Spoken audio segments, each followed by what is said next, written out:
Loneliness has been named as the new epidemic in our day-to-day society. And granted, this obviously actually came from the lockdown period during the COVID times where we learned to be alone. And recently I was reading an article about how the society learned to be alone, which is very worrying because when I think about it, I think in terms of moving abroad and the parameters of loneliness or feeling alone when you move abroad. As you may know, on this channel, I tell you as it is, so if you're listening to this, please share this video with someone else who could benefit from it as well. Now, loneliness is something that is inevitably going to hit you if you're thinking of moving abroad or you've already moved abroad and you possibly have experienced this to some level. So either be feelings of being alone or feelings of loneliness. These two really tie into each other. What I will tell you is that moving abroad has several curves. So there's the excitement part where you receive the news that yes, you've been accepted to this fantastic school, or you've been accepted by a certain employer, or you possibly are going to go for an internship in a certain country for a certain period of time. It could be anything really, or maybe you're going to get married to someone who lives in a foreign country. It could be anything. So there's the excitement part, and you're like, I'm going to start over, a new life, new me, new country, new language, new culture, all these fantastic things. And then you obviously board that plane, right? And you land in the new country that you're going into. And the first thing that hits you is that, hey, you're in a new country, new culture, maybe new language, new things, new you, new everything. Right? And you're excited to learn about all these things. And possibly you had already begun learning about the new culture that you're going to experience, or the new language that you're going to experience, the new things, the new systems, new structures, new bureaucracies, etc. You possibly had already learned a little bit of it, but you then have to experience all what you have learned, right? And sometimes if, for example, you go into a country and maybe they do not speak a language that you understand, then this becomes a barrier immediately, because you possibly were the happy person, or the Njeri, the Kamau, or the Nduta of Kenya, who used to be very vibrant, used to be very jolly, and you could speak to anyone. And in Kenya, for example, we don't take things seriously. Everything is a joke to us. So you land in a country and things are not the same, right? And you start feeling, oh, I shouldn't be actually saying that. Maybe you don't understand the culture. Maybe the joke that you think is actually a joke is not a joke there. Or maybe what you take super seriously is not as super serious there. Or of course, the language, how they are speaking, or the things that they like is not the same, right? And you still have to show up to work, or to study, or to do whatever else actually that took you there, or become that wife if you went to get married and so on, or that husband, who knows, right? So it hits you immediately that you need to unlearn and relearn new things, and it can feel as if no one else can relate to the feelings that you're having. No one else can relate to the changes that you're experiencing, and no one else can understand how difficult it is to wake up and go do bureaucratic processes or work, how difficult it is to go and study in a foreign university, study in a foreign school, study in a foreign, language.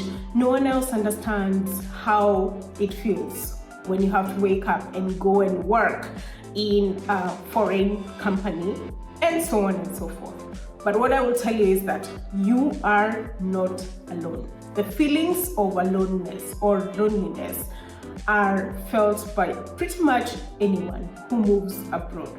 So the excitement part actually changes into feeling that you have to show up for yourself. If you don't, then no one else is going to show up for you. And this is where in some cases you find very sad cases where people fall into depression very easily, and mental health becomes an issue, especially if the adjustment phase takes a toll on you. And it's okay for it to take a toll on you. And what I can tell you in terms of what has helped me and what I've seen other people getting help from is, one, finding your tribe or finding a community that you can relate to. It could be anything. It could be a club or society in the school that you're going into. It could be a church. It could be a mosque. It can be pretty much anything. Any type of community that you can relate with that is local will help you quite a bit in terms of making friends or acquaintances whom you could speak to often and whom could understand your journey better. They could even be people who've also moved from their own countries and went to live there in the country that you're living in now, and they can be of help to understand your journey. Now, another thing that you really do need to understand is that learning the language and the culture of the day helps you to a great extent. So you may start already learning the language ahead of time, or reading about the culture, so that you can also be able to relate with the local people. So perhaps maybe if you go to a restaurant or you go on the streets, and at least you can be able to understand or hear the language to a certain extent. Some languages are quite difficult, honestly speaking. But if at least you can be able to communicate, to ask for food, for directions, for anything, that could help you quite a lot. And also learning the culture. What is it that they don't like doing in country A, B, C, D, E? Or what is it that they actually like doing? And then learn and see what you can be able to, communicate as you walk around or as you relate with the local people there, and that way you understand your new environment.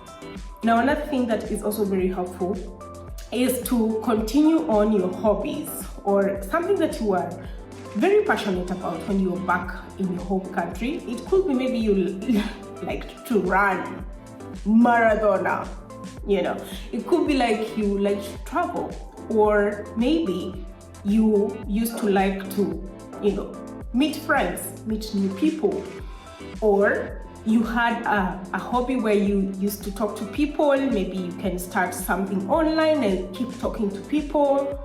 Whatever it is, immerse yourself still in that hobby of yours, such that you have something to also look forward to every single time, and the journey does not feel as if you're going it all alone. Now, obviously, these are things that might sound fluffy, but in the reality of things, finding your tribe, understanding the culture, the language of the day, self-care, and also realizing that it is okay to identify that you have these loneliness feelings all the time helps you a long way to understand yourself and understand that you're not alone in this journey. Other people have also felt the same, and it's okay to feel as if you're doing this life all alone. You're not doing it all alone. There are people around you, and you can overcome it for sure, 100%. So I do hope that you have a smooth journey as you move to the country that you are looking forward to, or as you settle in. You perhaps maybe just arrived, or you have already been living there and you don't know how to navigate loneliness or feeling alone. You can begin slowly by slowly. Take yourself as easy as possible, and it's gonna get better. I do hope that this church time has been of help to you, and if you are listening to this and you're already abroad, or you're not yet abroad and you have some other coping mechanisms that you could add, please leave them on the comment section down below, and I'll be more than happy to interact with you. I do hope for all the best as you plan to move abroad, and this channel is obviously always going to be there as a community for you, to support you, to give you the best opportunities available for you. And until next time, keep subscribed, put your notifications bell on so that you can get notified every single time I post a video. Bye now.